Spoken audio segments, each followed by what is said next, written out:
Hi, my name is Adam Malcolm, and I was admitted into the Electrical and Automation program in the fall of 19. At the end of this semester, I'll be transferring into the Electrical Engineering Technology program at the University of Maine in Orono.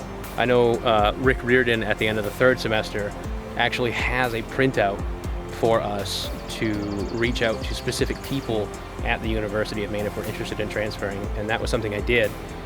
And it was the easiest thing I'd ever done. I sent an email with an unofficial transcript, and the faculty got back to me within a week with, here are the estimated transfer credit equivalencies, and here are the required credits you would need to continue.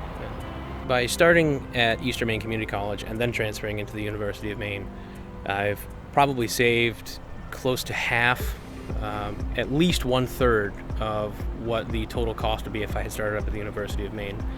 An added benefit of starting here at Eastern Maine Community College is the student-to-teacher ratio is much more in favor of the students. You actually can get tons of one-on-one time with the two main instructors, Rick and Brent, and I wouldn't trade that experience for the world.